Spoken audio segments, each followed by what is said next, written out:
السلام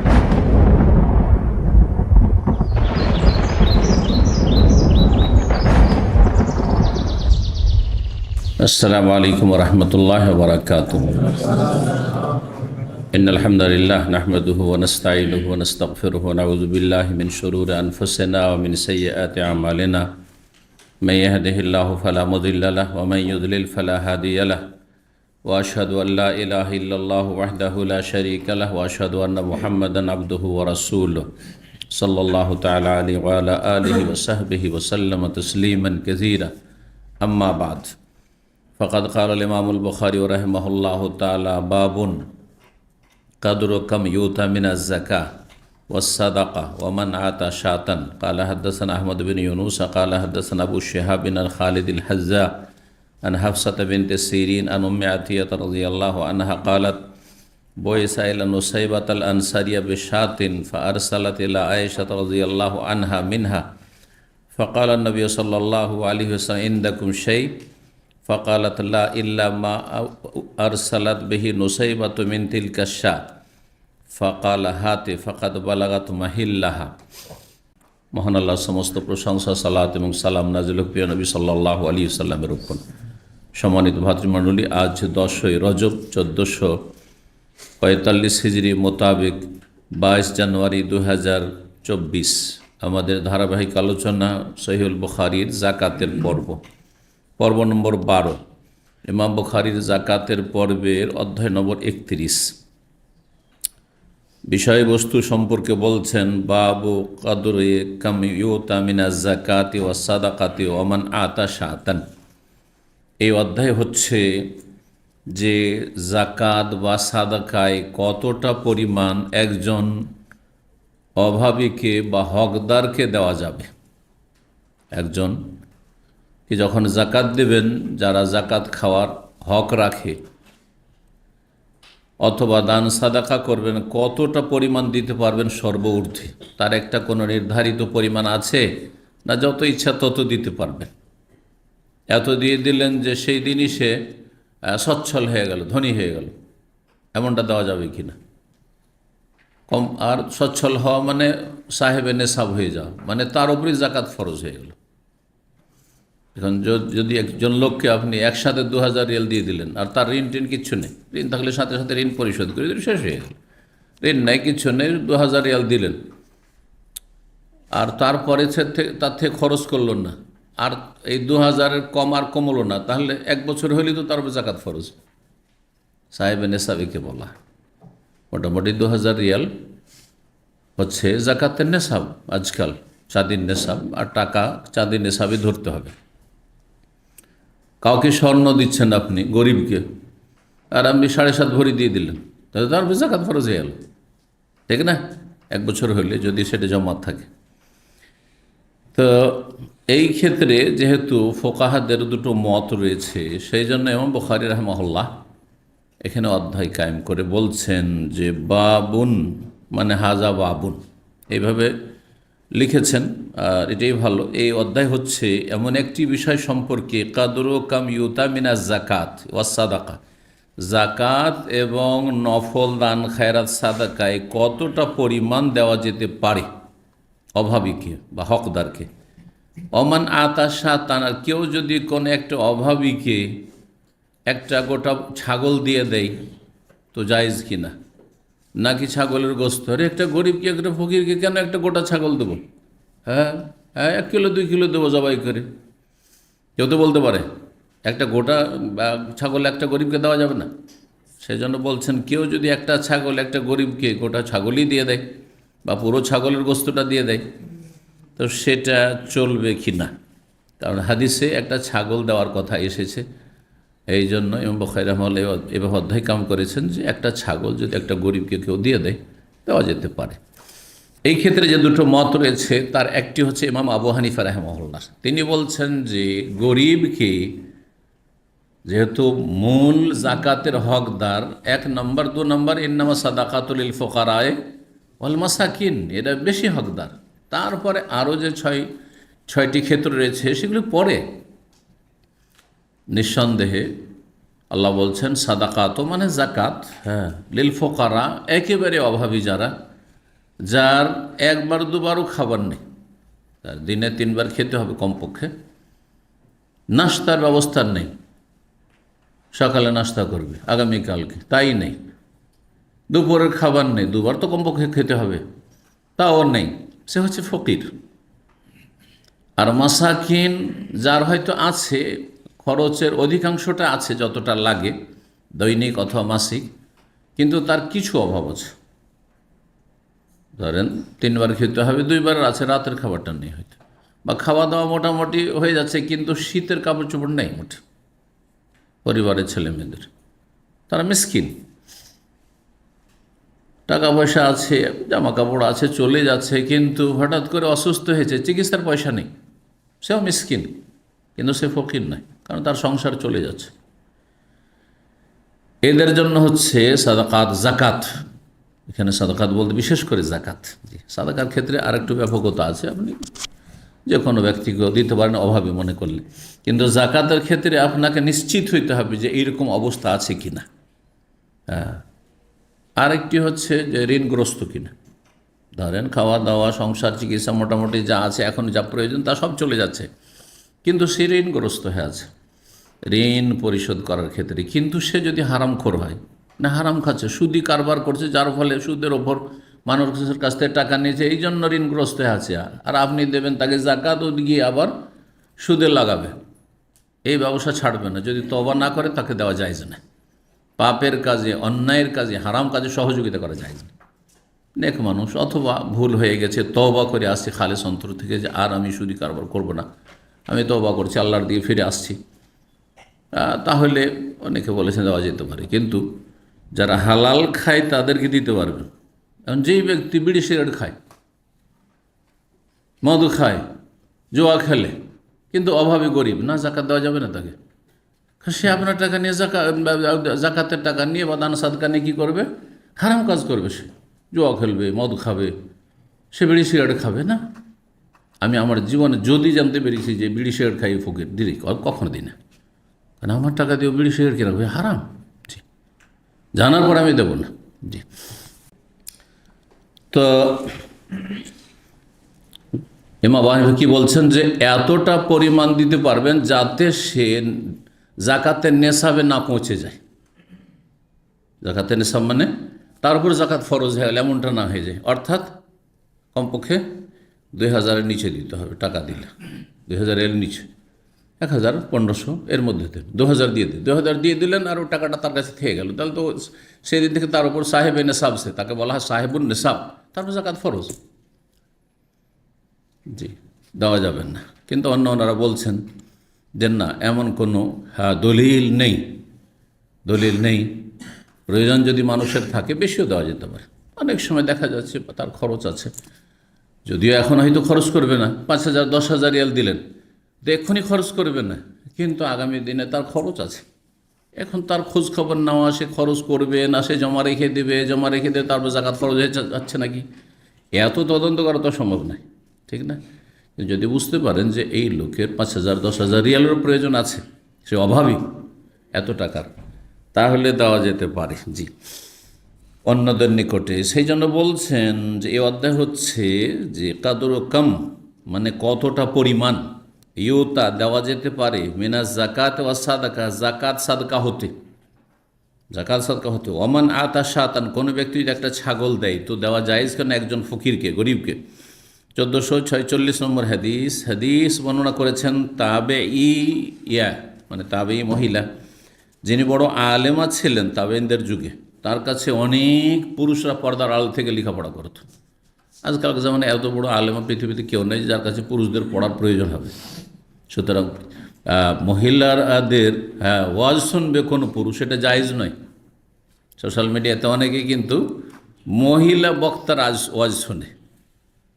এখনকার জামানে এমন কোনো আলেমা নেই। আরবদের মধ্যে কিছু আছে, 2-1টা আছে, কিন্তু তার চাইতে বড় পুরুষ আলেম আছে, যার ফলে প্রয়োজন করে না। মহিলারা শিখবে তাদের কাছ থেকে। মহিলাদের আওয়াজ পুরোপুরি পর্দা নয়, কিন্তু অনেকটাই পর্দার মধ্যে রাখতে হবে। প্রয়োজনে কথা বলবে। ধর একটা মাসলা জিজ্ঞেস করলো আর সে মহিলা উত্তর দিয়ে দিল, সে আলেমা, তাকে পেয়েছে সামনে, সেটা আলাদা কথা। কিন্তু আধা ঘন্টা 1 ঘন্টা ওয়াজ চলছে আর সে ওয়াজ আপনি মহিলা বক্তার ওয়াজ শুনছেন, এটা জায়েজ নয়, পুরুষদের জন্য হারাম। জি জি, ঠিক ওই রকমই যে আপনার প্রয়োজন আপনার ভাবির সাথে অথবা আপনার শালীর সাথে, যারা নন মাহারাম গায়ের মাহারাম, আপনার বন্ধুর স্ত্রীর সাথে ফিতনার আশঙ্কা নেই, পর্দার আড়াল থেকে প্রয়োজনে কথা বললেন, জরুরি দু একটা কথা বললেন, অথবা টেলিফোনে কথা বললেন, জায়েজ না জায়েজ নয়। কিন্তু কেউ যদি বন্ধুর স্ত্রীর সাথে আধা ঘন্টা গল্প করে, যে আমি স্বাভাবিক গল্প, সাংসারিক গল্প করেছি, তাদের পরিবার কেমন আছে, ছেলে মেয়ে কেমন আছে, আধা ঘন্টা 20 মিনিট গল্প করে, জায়েজ না? ওটাই জায়েজ নয়। কালকে এটা ফিতনার কারণ হবে, কারণ ফ্রি হয়ে গেলেন তার সাথে আপনি, সেও আপনার সাথে আধা ঘন্টা গল্প করে ফ্রি হয়ে গেলেন। এগুলো হচ্ছে ফিতনার চোরা রাস্তা, জেনার রাস্তা। ওয়ালা তাকরাবুজ জেনা, আল্লাহ বলেনি জেনা করিও না, জেনার কাছেও যেও না। কিন্তু একটা দুটো কথা, কেমন আছেন, ভালো আছেন, ছেলেমেয়েরা ভালো আছে, আল্লাহ ভালো রাখুন, কোনো ফিতনা নেই এতে, ব্যাস। জি, কোনো আকর্ষণীয় কথা নয়, না মহিলা আকর্ষণীয় কথা বললো, না হাসি মুখে কথা বললো, একবারে হাসি খুশি খুব, এমনও নয়, আপনিও না। জি, তো বলছেন হাফসা বিনতে সিরিন বর্ণনা করে সাহাবিয়া উম্মে আতিয়া রাদিয়াল্লাহু তাআলা আনহা থেকে, উম্মে আতিয়া রাদিয়াল্লাহু তাআলা অনেক হাদিস বর্ণনা করেছেন, তার মধ্যে বিশেষ করে জানাজা মহিলাদের গোসুলের সম্পর্কে যতগুলি হাদিস, প্রায় হাদিস উম্মে আতিয়া রাদিয়াল্লাহু তাআলা, কারণ তিনি মদিনার মুগাসসিলা ছিলেন, মানে মাইয়াতকে, মহিলা মাইয়াতদেরকে গোসল দিতেন তিনি, নবী সাল্লাল্লাহু আলাইহি ওয়াসাল্লামের মেয়েদের গোসল দিয়েছেন। জি, কালা তিনি বলছেন, বয়েসা এলা নোসাইবাতাল আনসারিয়া, আনসারি বংশের নোসাইবা নামক জনৈক মহিলার কাছে পাঠানো হইল বেশাতিন একটি ছাগল।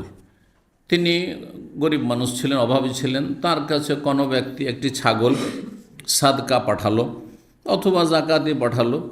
ফকাল বলছেন তার কাছে পাঠালো, আর সালাত এলা আয়েশা, তার কাছে একটা ছাগল যখন এসেছে তখন সেই ছাগলটা জবাই করে তার থেকে একটা অংশ মা আয়েশা রাদিয়াল্লাহু তাআলা আনহার কাছে তিনি উপঢৌকন পাঠিয়ে দিয়েছেন। এখান থেকে আরেকটি গুরুত্বপূর্ণ মশলা জানা যায় যে কাউকে যদি জাকাত দেওয়া হয়, সে জাকাতের পয়সা তাকেই খেতে, তার ছেলে মেয়েকেই খেতে জরুরি না, সে কাউকে গিফট করতে পারে, একটা গরিব মানুষকে কেউ জাকাত দিয়েছে, তার জন্য জাকাত খাওয়া যায়, কিন্তু আমার জন্য হয়তো জাকাত খাওয়া জায়েজ নয়, কিন্তু আমাকে সে হাদিয়ে দিতে চাইলে যে সেখান থেকে কিছু হাদিয়ে দেবো।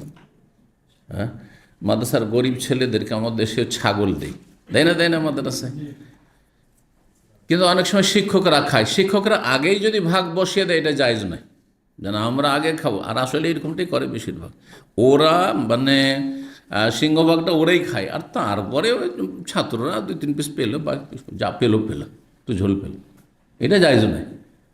কিন্তু ছাত্ররা এটার মালিক, কারণ গরিব তারা। আর ছাত্র মানে বা সচ্ছল ধনী ঘরের আপনার ছেলেরা নয় মাদ্রাসায় পড়ছে, গরিবের ছেলেরা যারা আছে, এতিম গরিব, মানে এমনি ধনীর ছেলে এতিম নয়, ধনীর ছেলেও তো এতিম হতে পারে, বাপ মারা গেছে, ধনী মানুষ সচ্ছল বলছে, সেই এতিম না, ভালো গরিব ছেলেদের হকদার। আর সেখান থেকে যদি তারা মনে করে হ্যাঁ যে আমরা আমাদের ওস্তাদদেরকে খাওয়াবো, হাদিয়া হিসাবে দেব, তাহলে জায়েজ। পাকশাক করলো আর তারপরে নাকি ওস্তাদের সামনে 1-2 কিলো পেশ করে দিল যে আপনারা খান, এটা জায়েজ, বুঝছেন না? তো তিনি করলেন কি, আর সালাতিল আয়েশা রাদিয়াল্লাহু মিনহা, তার একটা অংশ আয়েশা রাদিয়াল্লাহু তাআলা আনহার কাছে পাঠিয়ে দিলেন তিনি, নোসাইবা। ফাকাল নবী সাল্লাল্লাহু আলাইহি ওয়াসাল্লাম বাড়িতে আসলেন, আয়েশার বাড়িতে, ক্ষুধার্ত আছেন, স্বাভাবিক, বাড়িতে চুলা জ্বলতো না, দিনের পর দিন, সপ্তাহ মাস চলে যেত, হ্যাঁ 3 চাঁদ চলে যেত, অনেক সময় চুলা জ্বালাবার ব্যবস্থা থাকতো না। সুবহানাল্লাহ। জি, জিজ্ঞাসা করেছেন মা আয়েশাকে, তাহলে আপনারা কী খেতেন? ওরা জিজ্ঞেস করেছে, খালা কী খেয়ে বাঁচতেন আপনারা? বাড়িতে 3 চাঁদ চলে যাচ্ছে, মাস চলে যাচ্ছে, চুলা জ্বালাবার ব্যবস্থা নেই, কী খেয়ে বাঁচতেন? বলতেন 2টো কালো জিনিস, হ্যাঁ আত্মামারও অলমা, 1-2টা খেজুর খেয়ে নিলাম, আর তারপর একটু পানি খেয়ে নিলাম, পেটের জ্বালাটা মিটে গেল, এটাই দিয়ে হ্যাঁ দিনপাত করেছি আমরা। আল্লাহু আকবার, চিন্তা করুন তো। জি, আপনাদেরকে যদি বলা 7টা খেজুর খেয়েও রোজা রাখতে হবে সাহারি, তো আপনাদের অধিকাংশ বলছেন না এটা আমার দ্বারা হবে না, ঠিক না? 7টা খেজুর এতগুলি ভাতের চাইতে ভালো, হ্যাঁ, তারপরও সাহস করবেন না অনেকে, চিন্তা করুন 1-2টা খেজুর খেয়ে দিন পার। সুবহানাল্লাহ। এই জন্য তাদের আমলে বরকত ছিল, হ্যাঁ, অল্প আমল করলেও তারা আমাদের চেয়ে অনেক অনেক এগিয়ে যাবে। যে মানুষ কষ্ট করে যদি জীবনযাপন করে আর আমল করে, আর একজন ভোগবিলাসী জীবন, আরাম, সে যা ইচ্ছা তাই খাচ্ছে আর আরাম আয়েশের জীবনযাপন করছে আর তাহাজ্জুদ পড়ছে, মনে করবে আমিও নবীর প্রতিবেশী হয়ে যাব। আজকালকার অধিকাংশ মানুষের এরকম আশা, কিছু নফল কাজ করে একবারে নবী সাল্লাল্লাহু আলাইহি ওয়াসাল্লামের সঙ্গী হয়ে যাব। না না না, নিজেকে, নিজের অবস্থান সম্পর্কে বোঝার চেষ্টা করুন। আজকে ফিতনার যুগে কতটা আপনি ফিতনা থেকে গুনাহ থেকে বেঁচে থাকছেন? কয়জন লোক আছে সোশ্যাল মিডিয়ার ফিতনা থেকে আর নারীদের ছবির দিকে তাকানো থেকে বেঁচে আছেন? এই হারাম কাজগুলিকে আগে ছিল, আজকে থেকে 30-40 বছর আগে ওই টিভিতে যে খবর দেখতো সেই দেখতো। আমরা যার টিভি নাই বাড়িতে, মানে এগুলো নাই, কিন্তু এখন টিভি না থাকলেও পকেটে পকেটে, আপনার কারণ আপনার পরিবারের সবারই পকেটে হারাম হারাম ছবি দেখতেই আছেন। বেগানা মহিলার ছবি দেখতে আছেন, ইচ্ছা করে দেখেন, অনিচ্ছা কিন্তু দেখেন। আর আসছে তো তাদের যে সরিয়ে দিয়েছেন তাও সরাচ্ছেন। কত গোনা হচ্ছে চিন্তা করুন তো, আল্লাহ মাফ করুন। নবী সাল্লাল্লাহু আলাইহি ওয়াসাল্লাম জিজ্ঞাসা করলেন মা আয়েশার বাড়ি থেকে, ইনদাকুম শাই, মানে হাল ইনদাকুম শাই, তোমাদের কাছে আছে কিছু খাবার দাবার? ফাকাতাল্লাহ, আমাদের বাড়িতে নিজের তো কিছু নেই, ইল্লা মা আরসালাত বিহি নুসাইবা মিন তিলকা শাতে, তবে নুসাইবা যেটুকু পাঠিয়েছে সেই সাদকার ছাগলটি থেকে, সেই ছাগলটা থেকে যা কিছু পাঠিয়েছে ওইটুকু আছে। কারণ ভাবছেন মা আয়েশা রাদিয়াল্লাহু তাআলা আনহা যে নবী সাল্লাল্লাহু আলাইহি ওয়াসাল্লাম যাকাত খাওয়া হারাম, মুহাম্মদ সাল্লাল্লাহু আলাইহি ওয়াসাল্লাম এবং আলে মুহাম্মদ, নবীর বংশধরের জন্য, যারা মুমিন মুমিনা তাদের জন্য কি, আলে বাইতের জন্য কিয়ামত পর্যন্ত যাকাত খাওয়া হারাম। যাতে করে ইসলামের শত্রু, ঘরের শত্রু, বাইরের শত্রু, মুনাফিক, কাফের, নাস্তিক, বেদিন, বেধর্মীরা না বলতে পারে যে মুহাম্মদ সাল্লাল্লাহু আলাইহি ওয়াসাল্লাম ইসলাম করেছে কিসের জন্য? দুনিয়ার নেতৃত্বের জন্য আর দুনিয়ার ধন সম্পদের জন্য না। বড় একটা ইনকাম সোর্স বাইতুল মালের হচ্ছে যাকাত, সেটি হারাম করে দেওয়া হয়েছে। সেইটা নবী সাল্লাল্লাহু আলাইহি ওয়াসাল্লাম, নবীর বংশের জন্য হারাম করে দেওয়া হয়েছে। আপনি কেন আপনার গোটা বংশের জন্য হারাম? চিন্তা করুন তো দেখি। জি, এটা একটা হিকমত। আর একটি হিকমত হচ্ছে যে যাকাত হচ্ছে, যাকাতটা ওইরকম সম্মানজনক আহার নয়, সম্মানজনক আহার নয়। আর রাসূলুল্লাহ সাল্লাল্লাহু আলাইহি ওয়াসাল্লাম তার বংশধরকে, আলে বাইতকে আল্লাহ সম্মানিত করে, সুতরাং তাদেরকে সম্মানজনক আহার দিতে চেয়েছে। জি, আওসাখুন নাস, মানুষের হাতের ময়লা বলা, দান, সাদকা, যাকাত এগুলি কি মানুষের হাতের ময়লা বলা হয়েছে। এই জন্য এই কথা যখন আমরা চিন্তা করবো যে এটা মানুষের হাতের ময়লা, কেন মানুষের হাতের ময়লা খেতে যাব? কেন আমি নিচে হাত রাখবো কারো, ওপর থেকে আমাকে দেবে, আমি দেওয়ার চেষ্টা করব? তাহলে এখন এই আপনার ভিক্ষার পেশা কেউ বেছে নেবে না, কারণ এটা সম্মানজনক পেশা নয়। জি, নাজায়েজ পেশা নয়। অনেকে বলে থাকে ভিক্ষাবৃত্তি হচ্ছে হারাম, না হারাম নয়, কিন্তু কাজটা সম্মানজনক নয়। যার প্রয়োজন আছে সেই শুধু ওতে যাবে, মানুষের কাছে দ্বারস্থ হবে, আল্লাহর কাছে সবাই দ্বারস্থ হবে। যদি সম্ভব হয় যে আমি কষ্ট করে এটা দিয়েই চলতে পারবো, চলুক, জি, মানুষের দ্বারস্থ হবে না। বললেন যে আমাদের কাছে তো কিছু নেই, তবে নোসাইবা যে ওই ছাগলের একটা গোস্তের একটা অংশ পাঠিয়েছে ওইটুকুই আছে। ফাকাল, হাতে, হাতে মানে এতে নিয়ে আসো, হাতু বুরহানাকুম, তোমাদের দলিল নিয়ে আসো, কোরআনে রয়েছে। জি, হাতে নিয়ে আসো। ফাকাত বালাগাত মাহিল্লাহা, কারণ সেটা তার আসল স্থানে পৌঁছে গেছে, মানে যার যাকাতের হক তার কাছে যাকাত হিসাবে পৌঁছে গেছে। আর তারপরে সে যখন মালিক হয়ে গেছে, মালিক হয়ে যাওয়ার পরে যে কাউকে দিতে পারে, যখন অন্য কাউকে দেবে, সচ্ছলদেরকে দেবে, তখন সেটার নাম আর যাকাত আর সাদকা থাকবে না, সেটার নাম কি হয়ে যাবে? হাদিয়া, উপঢৌকন হয়ে যাবে। এই হাদিসের সমর্থক হাদিস আরেকটি হাদিস হয়েছে, খুব প্রসিদ্ধ হাদিস। বারিরা রাদিয়াল্লাহু তাআলা আনহা, যে একজন দাসী ছিল,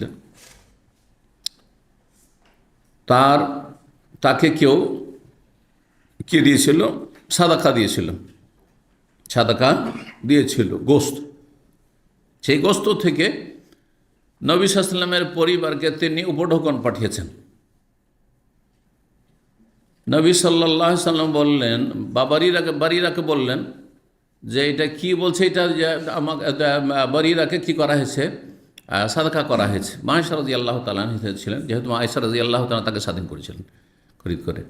তো বললেন যে এটা তুসুদ্দিকা আলা বারিরাতা, বারিরাকে সাদকা করা হয়েছে। তখন নবী সাল্লাল্লাহু আলাইহি ওয়াসাল্লাম বাড়িতে তো আর কিছু নেই খাবার, বললেন যে লাকে সাদাকা ওয়ালানা হাদিয়া, বারিরা তোমার জন্য এটা সাদাকা আর আমাদের জন্য হাদিয়া। মালিকানা পরিবর্তন হইলে হুকুম পরিবর্তন হয়ে যায়। এখান থেকে ওলামার একটা মাসলা ইস্তেমবাদ করেছেন, কায়দা নীতিমালা, মালিকানা পরিবর্তন হলে শরীয়তের বিধান পরিবর্তন হয়ে যায়, বিধান পরিবর্তন হয়ে যায়। আপনার সুদী ব্যাংকের টাকা আছে, সুদী ব্যাংকে টাকা জমা রেখেছেন, স্বেচ্ছায় রাখা জায়েজ নয় যদি বিকল্প ব্যবস্থা থেকে ইসলামী ব্যাংক থাকে, এটাও মনে রাখেন, জায়েজ নয়। রেখেছেন আর সেখান থেকে কিছু সুদের টাকা এসছে, আপনার জন্য খাওয়া জায়েজ, আপনার পরিবার সচ্ছল লোকের, আমাদের জন্য কারোর জন্য জায়েজ নাই, ঠিক না? কিন্তু টাকাটা কী করবে তাহলে? জ্বালিয়ে দেবেন টাকাটা উঠিয়ে? না, ব্যাংকের কর্মকর্তাদেরকে দিয়ে দেবেন, তাদেরকে আরও হারাম খেতে, এমনি তো হারাম উপার্জন করছে, তারপর আরও হারাম খাওয়ার জন্য ছেড়ে দেবেন? হ্যাঁ, অমুসলিম দেশে বসব কারণে ব্যাংকে ছেড়ে দেবেন, তারা ওই সেটা দিয়ে ইসলামের বিরুদ্ধে কাজ করবে, তাহলে ছেড়ে দেবেন না? মোটেই ছাড়বেন না, বা পাপের কাজে লাগাবে তারা।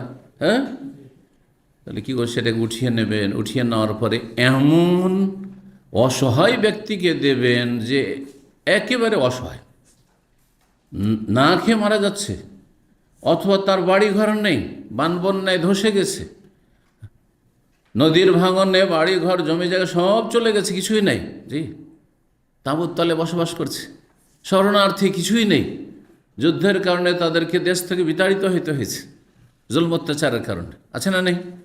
তাদের কিছুই নেই, অসহায় একেবারে নিঃস্ব যারা। তো মালিকানা যখন পরিবর্তন হলো, আপনার কাছে সেটা সুদের টাকা হারাম ছিল, কিন্তু ওই ব্যক্তির জন্য, অসহায় ব্যক্তির জন্য সেটা হালাল হয়ে গেল। নবী সাল্লাল্লাহু আলাইহি ওয়াসাল্লামকে সরাসরি দিলে বা নবীর পরিবারকে দিলে কি হয়ে যেত? যদি সাদকা হিসাবে যদি সাদকা দিচ্ছি তাহলে সেটা হারাম ছিল, কিন্তু নবী সাল্লাল্লাহু আলাইহি ওয়াসাল্লামকে যাকে সাদকা দেওয়া হয়েছে সেই ব্যক্তি যখন নবী সাল্লাল্লাহু আলাইহি ওয়াসাল্লামকে দিলেন, তখন সেটা কি হয়ে গেল? হাদিয়া স্বরূপ হয়ে গেল, মালিকানা পরিবর্তন হয়ে গেল, সুতরাং সেটা হালাল হয়ে গেল। 32 নম্বর অধ্যায় বলছেন বাবু জাকাতিল ওয়ারেকি। ওয়ারেক আর ওয়ারাক একটু পার্থক্য, শুধু রায়ে ফাতা, ফাতা মানে বুঝেন কি? জবর। রায়ে যদি ফাতা দিয়ে ওয়ারাক পড়েন তো ওয়ারাক মানে কি? ওয়ারাক মানে কাগজ, ওয়ারাক মানে পাতা, সেটা গাছের পাতা হোক আর আপনার কাগজের পাতা হোক, ওয়ারাক মানে কি? এটা হচ্ছে ওয়ারাক। আর গাছের পাতা ওয়ারাক, যে ওয়ারাকুশ শাজার সেটা, আর এটা হচ্ছে ওয়ারাকুল কিতাব, কিতাবের পাতা। আর ওয়ারেক মানে কি? রায় কাসরা দিয়ে দিলেন, শুধু একই শব্দ, দেখতে হরকত না থাকলে পড়ায় মুশকিল। তবে আগে পরে দেখে যারা আরবি ভালো জানে, ভাষা সম্পর্কে দক্ষ, তারা ঠিকই অবশ্যই বলবে যে এটা কোন অর্থে আছে, এখানে ওয়ারাক আছে না ওয়ারেক আছে। বাবু জাকাতিল ওয়ারাক, কেউ যদি বলে পাতার জাকাত, পাতার কিছু জাকাত, গাছের পাতার জাকাত নাকি না কাগজের পাতার জাকাত, তো ওয়ারেক, তাহলে ওয়ারেক মানে, ওয়ারেক মানে ফেদ্দা, ওয়ারেক মানে ফেদ্দা, ফেদ্দা মানে কি? চাঁদি, হ্যাঁ, রূপা, সিলভার। জি,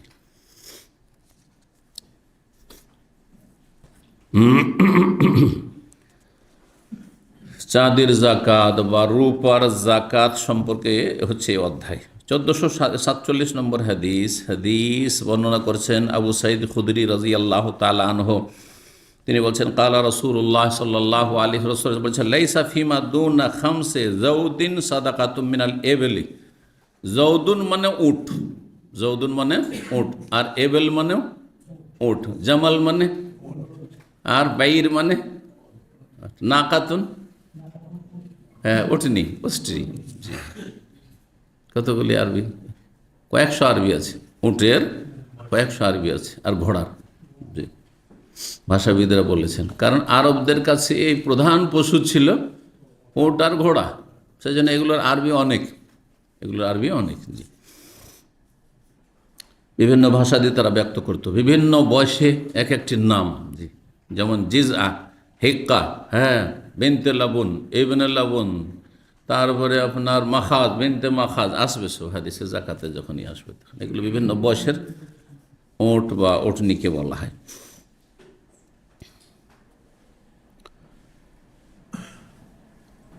লাল উটের চাইতে উত্তম। একজন তোমার মাধ্যমে যদি হেদায়েত হয় তাহলে লাল উটের চাইতে উত্তম। এই হাদিস কার মুখস্থ আছে বলেন? হাদিস, হ্যাঁ, হমর মানে তো লাল, হ্যাঁ হ্যাঁ, হামরার বহু বচন। নাম, নাম, নাম মানে হচ্ছে উট। হ্যাঁ, লাই ইয়াহদি আল্লাহ বিকা রাজুলান ওয়াহিদান খায়রুল লাকা মিন হুমরিন নাম। জি, তোমার দ্বারা যদি আল্লাহ একটি লোককেও হেদায়েত করে, একটি পথভ্রষ্ট, একটি কাফের, একটি বিদিত, একটি বেনামাজি, একটা পাপী যদি হেদায়েত হয়ে জান্নাতের রাস্তায় আসে, মসজিদের রাস্তায় আসে, সৎ হয়ে যায়, তাহলে সেটা তোমার দুনিয়ার সবচেয়ে মূল্যবান সম্পদ। আরবদের সেই জামানায় ছিল লাল উট, সেই জন্য লাল উট বলেছে। আজকের জামানা হলে নবী সাল্লাল্লাহু লাল উট বলতেন না। হ্যাঁ, দুনিয়ার সবচেয়ে মূল্যবান যেটা সেটা বলতেন, বুঝা গেছেন। তখনকার যুগে ওইটাই ছিল, কারণ গোত্রীয় শাসন। ওই রাষ্ট্রনেতা, গোত্রীয় নেতা সর্দার হওয়ার চাইতে মূল্যবান ছিল একটা লাল উটের মূল্য। জি, সেই জন্য সেটাই মূল্যবান। লাল উট তোমরা কত ভালোবাসো। সাধারণত লাল উট পাওয়া যায় না, সাদা উট পাওয়া যায় কিন্তু লাল উট পাওয়া যায় না। তো লাল উট যেটা বিরল পাওয়াটা, তার চাইতে আর দামও অনেক বেশি, তার চাইতে বেশি উত্তম হচ্ছে, উৎকৃষ্ট তোমার জন্য উপকারী হচ্ছে একজনের হেদায়েত, হমরিন নাম। জি, অনেকে নেয়াম পড়ে ভুল করে, আরবি না জানার কারণ। নেয়াম নেমাতুনের বহু বচন, তার মানে নেয়ামত অনুগ্রহ হয়ে যাবে, তখন অর্থ পাল্টে যাবে। তো বলছেন লাইসা ফিমা দুনা খামসে জাওদিন সাদাকাতুন মিনাল এবলি, 5টি উটের কম হলে তাতে জাকাত ফরজ নেই। কোনো একজনের মালিকানায় যদি 5টি উটের কম, 4টি উট থাকে, 3টি থাকে, 2টি 1টি থাকে, তাহলে তাতে জাকাত ফরজ হবে না। তবে যদি দিতে চাইলে সেটা নফল দিতে পারে। যার জাকাত ফরজ নাই সে যদি মনে করে যে আমি দান খায়রাত করবো, করতে পারে। তার চাইতে বেশি করে শতকরা 2.5 টাকা কেউ জাকাত দিচ্ছে, বলছে আমি 5 টাকা 10 টাকা দিয়ে দেবো, অসুবিধা আছে? কোনো অসুবিধা নেই, সেটা নফল। যেমন 70 রাকাতের বেশি দিনে রাতে ফরজ নামাজ নেই, তো 70 জায়গায় কেউ যদি 19 পড়ে, 20 পড়ে, তো জায়েজ হবে? যে মাগরিব আমি 3 পড়বো না 4 পড়বো, জায়েজ হবে না হারাম? ফজর বলছে 2 কেন পড়বো, আমি 4 পড়বো, হালাল না হারাম? হারাম কাজ, গুনার কাজ, কাবিরা গুনাহ করলো সে, সালাতি হবে না, বাতিল। তাহলে ফরজে বাড়ানো যাবে না। কিন্তু কেউ যদি বলে দিন আমি 100 রাকাত পড়বো, জায়েজ কি না? জায়েজ নয়? জায়েজ, জায়েজ। তো ওই রকমই দান খায়রাত করতে গিয়ে কোনো পরিমাণ নির্ধারিত নেই, তবে ফরজের পরিমাণ নির্ধারিত। ফরজ জাকাত আপনি শতকরা 2.5 টাকা, আপনার টাকা পয়সার ক্ষেত্রে, স্বর্ণ চাঁদির ক্ষেত্রে, আর যেখানে যেরকম নেশাব রয়েছে। জি, তো বলছে 5টি উটের কমে জাকাত বা সাদাকা ফরজ নেই। এখানে সাদাকা বলতে জাকাত। ওয়ালাইসা ফিমা দুনা খামসে আওয়াকিন সাদাকা, আর 5 উকিয়ার কম যদি রৌপ্য মুদ্রা হয় বা রূপা হয়, চাঁদি হয়, তাতে জাকাত ফরজ নেই। 5 উকিয়া, 5 উকিয়া কত? 1 উকিয়া কত হয়? কারো জানা থাকলে বলবেন। 1 উকিয়া 40 দিরহাম। 1 উকিয়া হচ্ছে 40 দিরহাম। তো 5 উকিয়াতে কত দিরহাম হবে? 200 দিরহাম। 200 দিরহাম, 200 দিরহাম। একটি দিরহাম হচ্ছে আপনার 4.25, হ্যাঁ 4.25 ধরেন পয়সা। তাহলে 4.25 দিরহাম দিয়ে ভাগ দেন, 200কে ভাগ দেন, তাহলে কত হবে? 52.5 হবে। 200কে 4.25 দিয়ে ভাগ করেন, কত হবে? 52.5 সোজা।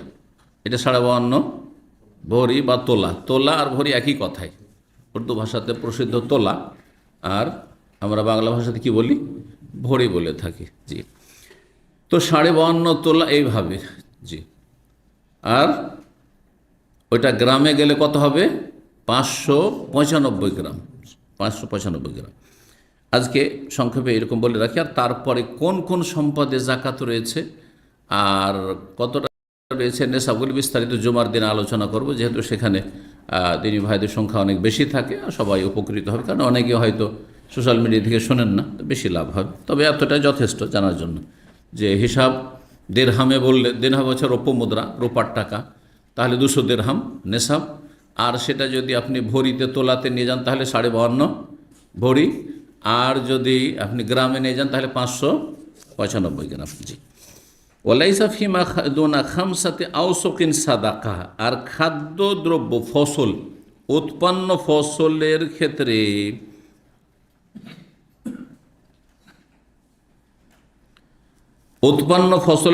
নবী সাল্লাল্লাহু আলাইহি ওয়াসাল্লাম বলছে ওয়ালাইসা ফিমা দুনা খামসাতে আওসকিন সাদাকা, 5 ওয়াসাকের কম হলে তাতে জাকাত ফরজ নেই, মানে অসুর ফরজ নেই। কারণ খাদ্যদ্রব্য ফসলের ক্ষেত্রে জাকাত বললে আমাদের দেশের লোকেরা বুঝে না, আবার কি বলতে হয়, অসুর বলতে হয়। কারণ ভুল ভাষার যদি প্রচলন থাকে, ভুলটাই বুঝে, সহিটা বুঝে না। এটা হচ্ছে মানুষের জ্ঞানের শোচনীয়তার কারণে। অথচ অসুর কথাটি সীমিত কথা, যদি অসুর বলে বুঝে নিচ্ছে মানুষ, সেটা আলাদা কথা, কিন্তু অসুর কথাটি সীমিত কথা ফসলের জাকাতের ক্ষেত্রে। আর যদি জাকাত বলেন তাহলে ব্যাপক কথা, সবটাকে সামিল। কারণ অসুর মানে কি, অসুর মানে 10 ভাগের 1 ভাগ, অসুর মানে আশারা থেকে অসুর, আশারা মানে 10 আর অসুর মানে 10-এর 1, 10 ভাগের 1 ভাগ। জি। তো ফসলে কি 10 ভাগের 1 ভাগ আছে সব ফসলে? না, ফসল 2 রকম। ফসল 2 রকম। এক রকম ফসল হচ্ছে যে বিনা সেচে যা উৎপন্ন হয়, যদি বিনা সেচে উৎপন্ন হয় সেই ক্ষেত্রে অসুর।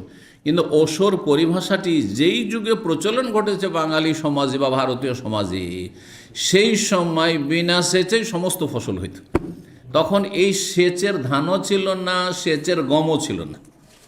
আমার ছোটোকালে মনে আছে, যখন আমার 10-11 বছর বয়স, তখন 2 রকম গম, প্রথম নতুন সেচের গম শুরু হইল চোখের সামনে। তার আগে এক ধরনের গম হইতো যেটাতে কোনো সেচ লাগতো না, এমনিতে গম হইতো, কিন্তু ফলন কম, সেটা 8 থেকে 10 মণ বিঘা বা তারও কম হইতো। কিন্তু সেচ করলে সেটা বেশি হয়, হয়তো তাও হয়তো না, হয়তো 5 মণ 6 মণ হইতো, মানে ওর এক কথায়। কিন্তু সেটা বড় উপকারী বলা হইতো, কারণ তাতে কোনো রকমের রাসায়নিক সার ফার দেওয়া হইতো না, তার সেচ করা হইতো না, এমনিতে মাটির রসে হইতো। জি। আমাদের অঞ্চলে সেটাকে বলতো গঙ্গাজলি গম, ছোটোকালকার কথাই গেল মনে আছে, বুঝি না, সে গম হইতো। কিন্তু সীমিত আকার, কেউ 1 বিঘা 2 বিঘা শখ করে করতো ওটা। তারপর দেখছে যে ফলন বেশি হচ্ছে, একটু সেচ খরচ হলে ফলন বেশি হচ্ছে, সব শুরু হয়ে গেল কি, সেচের গম চলে আসলো বাইরে থেকে, তখন এই শুরু হলো।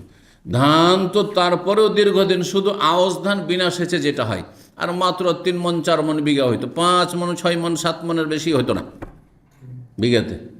তারপরে বিদেশি ধান আসলো, আর সেই ধান 20 মণ বিঘা, 25 মণ বিঘা, আর 20 মণ বিঘা ধান পাচ্ছে একটু খরচ করে, কেন ওই 4 মণ 5 মণের জন্য আর 3 মণ কখনো হয়ও না। সেই ভাদ্র মাসের ধান, যে আউশ ধান, ওই যে লাল লাল চাউল হয়, যেটা এখানে যেটা কেরালা চাল পাওয়া যায় ওই টাইপের, কিন্তু এইটা নয়, কিন্তু সেটা আউশ ধান আলাদা।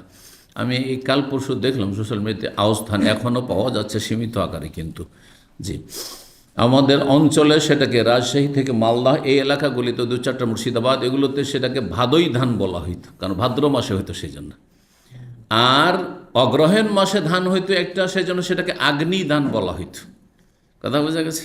আগ্নি ধান, এগুলোর নাম তখনকার যুগে মাসের সাথে, কারণ সাধারণ মানুষ চাষির তো এটি বুঝে, বাংলা মাস মুখস্থ আছে।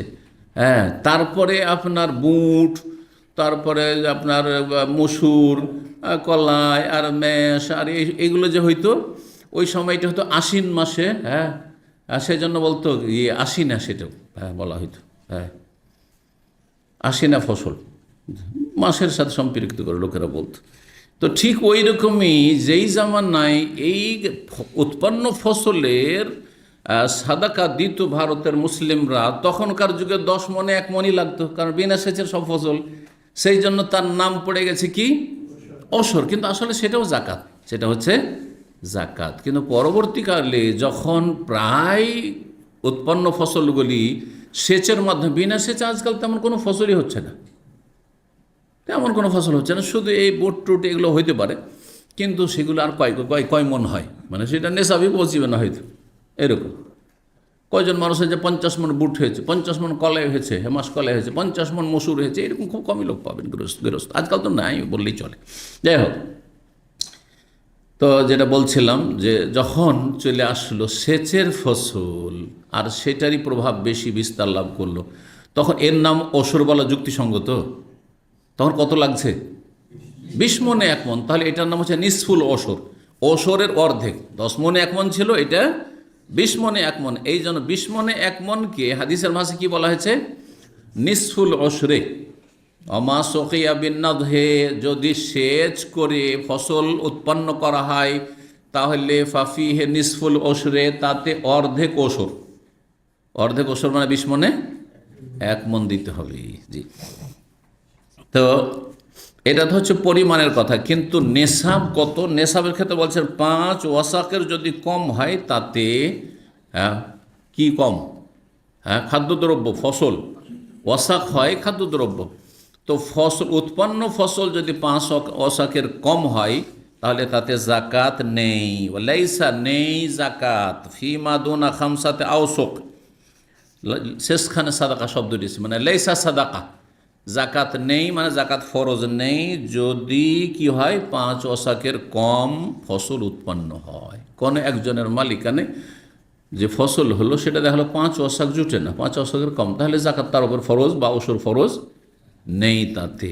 এখন 5 ওয়াসাকে কত হবে? 1 ওয়াসাক কত আগে হিসাব জানেন? তাহলে সুবিধা হবে। 1 ওয়াসাক হচ্ছে 60 সাই 1 ওয়াসাক, 60 সায়ে 1 ওয়াসাক। তাহলে 5 ওয়াসাক কত হবে? 5 ছকে 5 ছয় কত? 30। তাহলে 300 সা হয়ে গেল, 300 সা। এখন সায়ের পরিমাণ কত?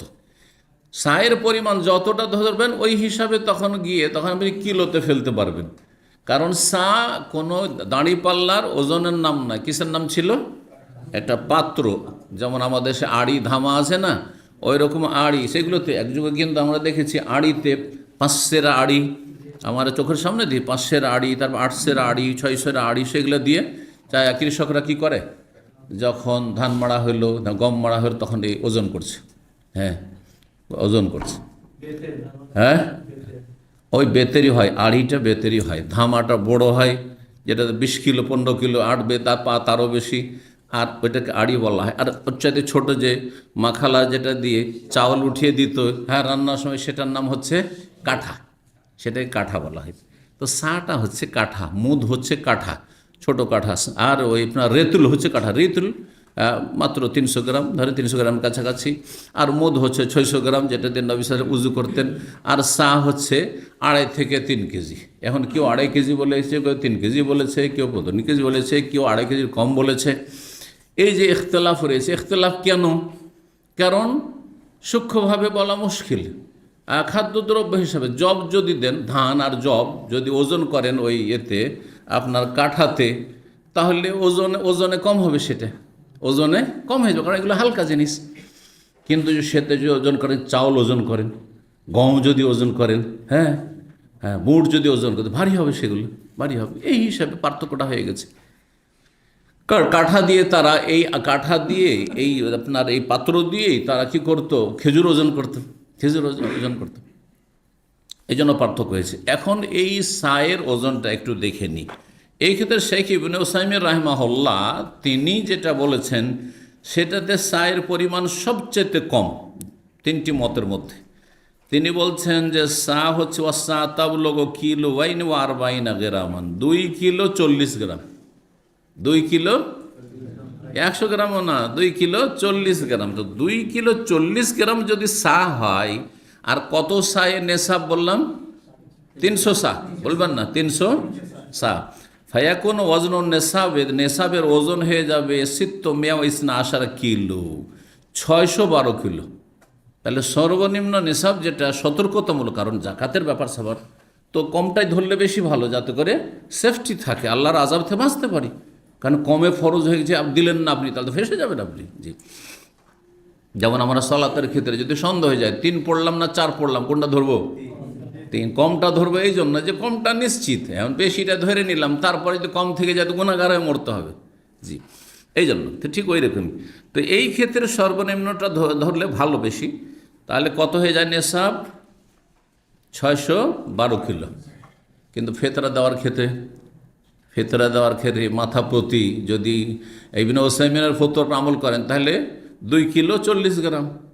আর একজন বলছে 3 কিলো দিতে হবে, আরেকজন বলছে 2.5 কিলো দিতে হবে। তাহলে বাই চান্স 2 কিলো 40 গ্রামের না হয়, এই জন্য 17 একটু বেশি দেন, দেওয়ার ক্ষেত্রে হ্যাঁ বেশি দেন। জি, আর এখানে যেহেতু নেশাব ধার্য করছেন সেই ক্ষেত্রে একটু কম করে ধরেন, অসুবিধা নেই। আমার কমেই যদি নেশাব হয়ে যায়, নফলই থাকলো তারপরে দিয়ে দেন, গুনাহ হবে নাকি? গুনাহ হবে না। এটা একটি মত, তাহলে একটি ব্যাখ্যা। দ্বিতীয় হচ্ছে যে 2.5 কিলো। তো 2.5 কিলো হইলে এক সাই যদি 2.5 কিলো হয়, তার 300 সাই কত হয়ে যাবে? 3 আড়িয়া সহজ 750, তাহলে 750 কিলো। 7.5 কুইন্টাল, কুইন্টাল বুঝেন? কুইন্টাল বুঝেন না? 100 কিলো 750 কিলো, অ্যাকচুয়ালি কিলোই বুঝেন। আচ্ছা, যদি 3 কেজি ধরা হয়, 3 তিরিকে 900 হয়ে যাবে। তাহলে কত পার্থক্য হয়ে গেল? 612 কিলো থেকে 900 কিলো পর্যন্ত পৌঁছে গেল 3টি ব্যাখ্যাতে। তাহলে বুঝা গেছে? তাহলে আমরা নেশাবের ক্ষেত্রে 612 কিলো মোটামুটি ধরব। কেউ কেউ একটা মোটা অঙ্ক বলেছে, কেউ কেউ মোটা অঙ্ক, দেশের বেশ কিছু আলেমরা 1 টন, 1 টন কয়শো কিলোতে হয়? হ্যাঁ, 1000। তাহলে অনেক বেশি চলে গেল, 900-র ওপরে চলে গেল। তারা বলেছে আনুমানিক 1 টন। তা 1 টন হয় না, তাহলে 1 টন মেলা কম হয়ে যাচ্ছে তাহলে এখানে। সেই জন্য এভাবে সূক্ষ্ম হিসাব করে ভালো, যে 612 কিলো, মোটামুটি 600 কিলো যদি থাকে, 600 কিলো মানে মনে কত হবে তাহলে? হ্যাঁ, 40 করে, হ্যাঁ, 1 মনে হচ্ছে 2.5 মন। তাহলে হ্যাঁ, 6.5 নয় না, কত? হ্যাঁ, 15 মন, মাশাআল্লাহ, 15 মন। 600 কিলো আর 1 কিলোতে 2.5 মন, তাহলে 6 আড়িয়া কত? 14 কেন 12, 15, সোজা সোজা কথা, 15 মন। তাহলে 15 মন। আর যারা মাঝামাঝি বলেছে তারা বলেছে 18 মন, আর যারা আরেকটু বেশি বলে তারা 20 মন। এই জন্য আমাদের দেশে এক যুগে খুব মশুর ছিল, কারো কাছে 20 মন যদি ফসল হয়ে যায় তাহলে কি আছে? হ্যাঁ, জাকাত ফরজ বা অসুর ফরজ। জি,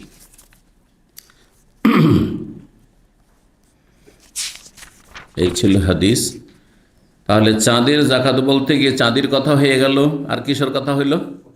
হ্যাঁ, ফসলের কথা হইল, আর উটের কথা হইল। তাহলে বাকি আরও কিছু থাকলো। হ্যাঁ, গরু থাকলো, বাকি ছাগল বাকি থাকলো, এগুলোর নেশাব আছে। তারপরে হ্যাঁ, স্বর্ণের নেশাব বাকি থাকলো, স্বর্ণের নেশাব বাকি থাকলো। ব্যবসায়ী সামগ্রী আপনার চাঁদি দিয়ে ধরতে হবে, চাঁদির হয়ে গেছে। টাকা পয়সা যে আছে আপনার, কাগজের নোট আছে, ব্যাংক ব্যালেন্স আছে, সেটা চাঁদি দিয়ে ধরতে হবে। তো 5 রকমের ধন সম্পদে কি রয়েছে? জাকাত রয়েছে। ইনশাআল্লাহ বিস্তারিত এই 5 রকম সম্পর্কে জুমার দিনে আলোচনা করব। 33 নম্বর অধ্যায় বলছেন বাবুল আরজে ফিজ জাকাতি। অধ্যায় হচ্ছে জাকাতে আসবাবপত্র বা কোনো মাল সামান দেওয়া, অন্য কোনো সামগ্রী, অন্য কোনো সামগ্রী দিলেন, জি, যেগুলি মানুষ ব্যবহার করে। ধরেন কাপড় দিয়ে দিলেন, আপনার কোনো আপনার পাত্র দিয়ে দিলেন, আর কিছু দিয়ে দিলেন, হ্যাঁ, চাদর দিয়ে দিলেন, হ্যাঁ, কম্বল দিয়ে দিলেন। হ্যাঁ, যেমন এক শ্রেণীর লোকের আমাদের দেশে পয়সাওয়ালারা কি করে, জাকাতে লুঙ্গি দেয় আর শাড়ি দেয়। লুঙ্গি শাড়িতে তাদের জাকাতকে সীমিত করে দিয়েছে। এই রকম করাটা জায়েজ কিনা ইমাম বুখারী একটি অধ্যায় কায়েম করেছেন। বলছেন বাবুল আরজে ফিজ জাকাতে। এ অধ্যায় হচ্ছে পণ্য সামগ্রী দেওয়া জাকাতে। জাকাত দিচ্ছেন আপনি চাঁদির বা টাকার, কারেন্সি টাকার। জাকাত দিচ্ছেন আপনি স্বর্ণের, কিন্তু সেটা যদি পণ্য সামগ্রী দিয়ে আদায় করেন তাহলে হবে কি না। এই ক্ষেত্রে 2টো মত রয়েছে। একটি মতের সাথে ইমাম বুখারী আছেন, সেই মত মোতাবেক তিনি আসারগুলি নিয়ে এসছেন এবং হাদিস নিয়ে এসছেন, এবং সেইভাবে তিনি ব্যাখ্যা করেছেন। কিন্তু সেই হাদিসের উত্তর অন্যরা দিয়েছেন, সেটা আলোচনা করব। তাহলে ইমাম বুখারী রাহমাহুল্লাহ কোনো বিশেষ একটি মযহাব, হানাফি অথবা শাফি অথবা মালিক অথবা হাম্বলি, একটি মযহাবের তিনি অনুসারী ছিলেন, কারণ তিনি মুজতাহিদ মুতলাক। মুজতাহিদ মুতলাক, মুজতাহিদ 2 ভাগ করা হয়েছে। মুজতাহিদ মুতলাক, যিনি কোনো মযহাবের গণ্ডিতে না থেকে ইজতিহাদের যোগ্যতা রাখেন বা ইজতিহাদ করেছেন। হ্যাঁ, আর একটা হচ্ছে মুজতাহিদ ফিল মযহাব, মানে মযহাবের গণ্ডিতে থেকে বড় যোগ্যতা আছে, কিন্তু মযহাবের আওতাতে থেকেই তিনি ইজতিহাদ করেছেন। আর হতে পারে 2-1টা মাসলা মাসাইল নিজের মযহাব থেকে ভিন্ন ফতোয়া দিয়েছেন, সেটা হতে পারে, যেহেতু সে যোগ্য মানুষ। আর এই 2টো যোগ্যতা যদি না থাকে তো আরেকটি হচ্ছে মুত্তাবে, আপনি অনুসারী। সাধারণ মানুষ অথবা মধ্যম যারা আলেম, মধ্যম শ্রেণীর যাদের ওই রকম বড় বেশি যোগ্যতা নেই, তারা মুত্তাবে মানে কোরআন হাদিসের অনুসরণ করবেন। আর একটি মাসলায়, যে কোনো মাসলা ধরেন একাধিক উক্তি আছে, সেই ক্ষেত্রে দলিল সামনে রেখে তরজিহ দেওয়ার চেষ্টা করবে, মানে কোনটা প্রাধান্য পেতে পারে। এটা আমাদের কাজ মোটামুটি। আমরা ওই আপার লেভেলও নয় আর একেবারে আম পাবলিকের মতন, ঠিক আছে? তো আমরা অনুসরণ কোরআন সুন্নাহর, হ্যাঁ, কিন্তু চোখ খুলে, অন্ধভাবে নয়। একেবারে সাধারণ জনগণ কি করে পার্থক্য করবে যে আবু হানিফা এটা বলেছে, শাফি এটা বলেছে, মালিক এটা বলেছে, আহমদ বিন হাম্বল এটা বলেছে? তাহলে কি এই ক্ষেত্রে যারা মজহাবি তারা বলছে একটা মজহাব মানা ফরজ হয়ে গেল। মানে সাধারণ মানুষ যেহেতু আপনি পার্থক্য করতে পারেন না, সেই জন্য কী করেন, এক মজহাবের গণ্ডিতে আপনি অন্ধ হয়ে যান, মানে হানফি হয়ে যান, না হয় শাফি হয়ে যান, না হয় মালিকি হয়ে যান, না হয় হাম্বেলি হয়ে যান। এটা ঠিক নয়। তাহলে আপনাদের মতো জনসাধারণকে করতে হবে কি, করণীয় কি? আপনি কোরআন হাদিসের অনুসরণ করি, তো কোরআন হাদিস তো সরাসরি বুঝে অনুসরণ করতে পারছেন। আমি কোরআন হাদিস সরাসরি বুঝে মাসলা তাহকিক করে আমি পড়াশোনা করে অনুসরণ করবো, কিন্তু আপনারা সবগুলি দলিল, পরস্পর বিরোধী দলিলগুলি, এখানে ইমাম আবু হানিফা, ইমাম বুখারী এক মত পেশ করছেন, অন্যরা অন্য মত পেশ করছেন। তো এই ক্ষেত্রে কোনটা প্রাধান্যযোগ্য, আমি হয়তো তারজিহ দিতে পারবো কিছুটা বা অনেকটাই, কিন্তু আপনারা কি করবেন, এটা তো সম্ভব নয়। তখন আপনাদের করণীয় সামনে দুটো আসছে। একটা বললাম এটা ঠিক না, কি, আন্ধা মোকাল্লেদ হয়ে যাও, অন্ধ অনুসারী, মজহাবের অন্ধ অনুসারী হয়ে যাও। একটা লেভেল লাগাইতে হবে, চারের একটা মানতে হবে, এটা বলছে না লোকেরা। হ্যাঁ, এটা ভুল, এই মানহাজ ভুল। কোনটা সঠিক তাহলে? সঠিক হচ্ছে এমন জীবিত আলেমের কাছ থেকে মাসলা মাসাইল নেবেন যিনি চার মাযহাব সম্পর্কে ভালো জ্ঞান রাখেন এবং চার মাযহাবের ফতোয়ার ভিতরে যেটা বেশি দলিলের দিক থেকে শক্তিশালী, সে অনুযায়ী আপনাকে ফতোয়া দেন। আর এই কাজটি শুধুমাত্র সালাফিরা করে, আহলুল হাদিস করে, অন্যরা কেউ করে না। কি বুঝলেন? কথা বুঝলেন না? বুঝলেন না?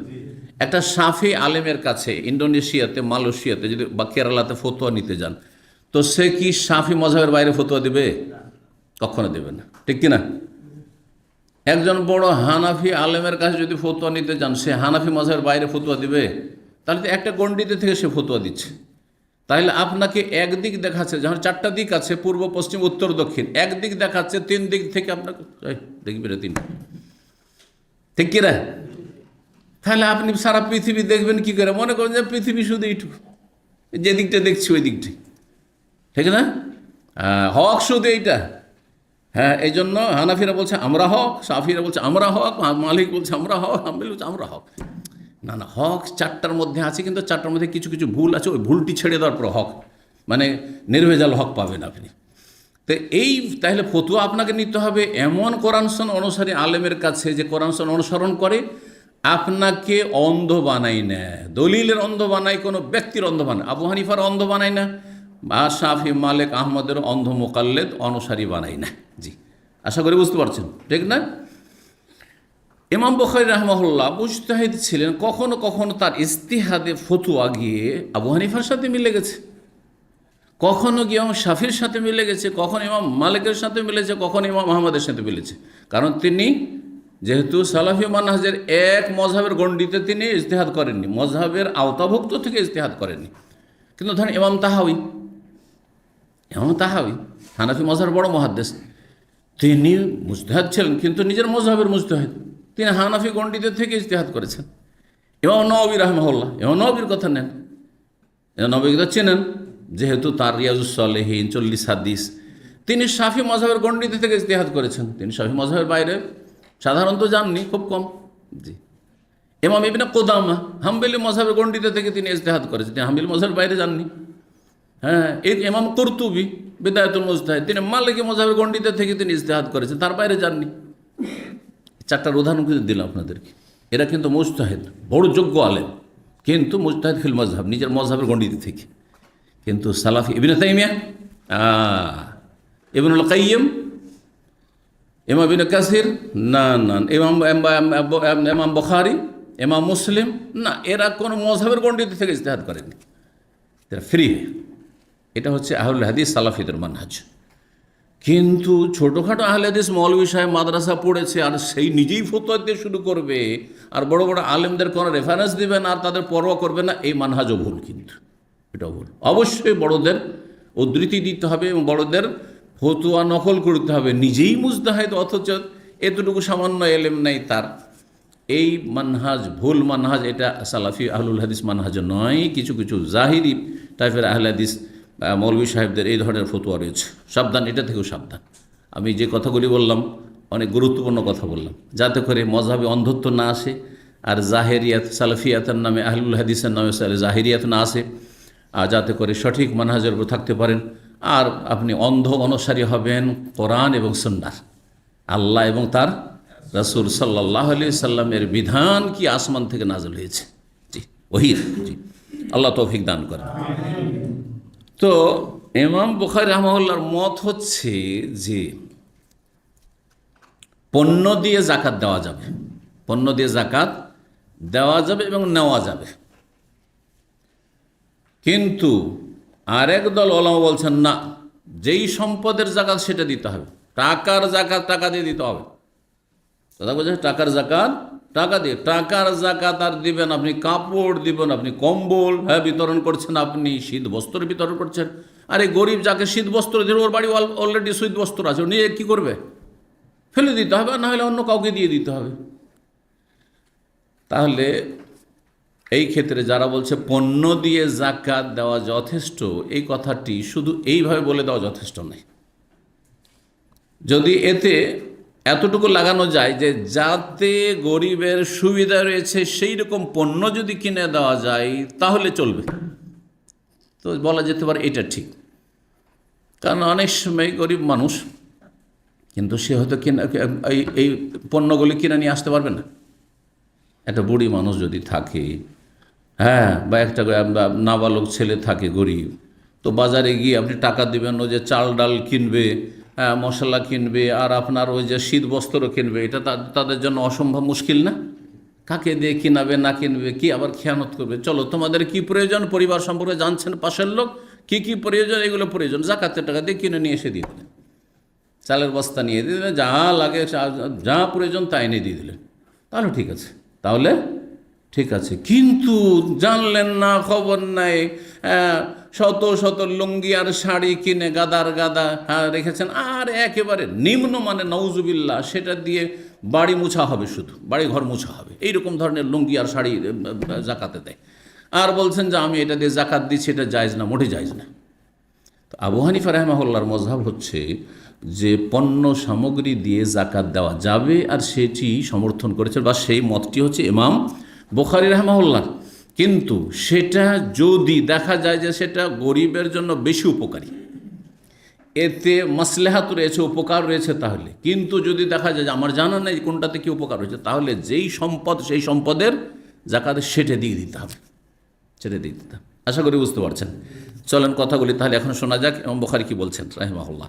ওয়াকালা তাউস, ইমাম তাউস ইবনে কায়সান প্রখ্যাত তাবী এবং ইমাম ছিলেন, ফকিহ ছিলেন, তিনি বলছেন কালা মুআয রাদিয়াল্লাহু লি আহলিল ইয়ামানি, মুআয ইবনে জাবাল রাদিয়াল্লাহু যেহেতু ইয়ামান দেশের গভর্নর ছিলেন, দায়িত্বশীল, তিনি ইয়ামানবাসীকে বললেন, সেখানকার মুসলিমদেরকে, ইতুনি বিআরজিন সিয়াবিন খামিসিন আও লাবিসিন ফি সাদাকাতি, তোমরা জাকাতে সাদাকাতে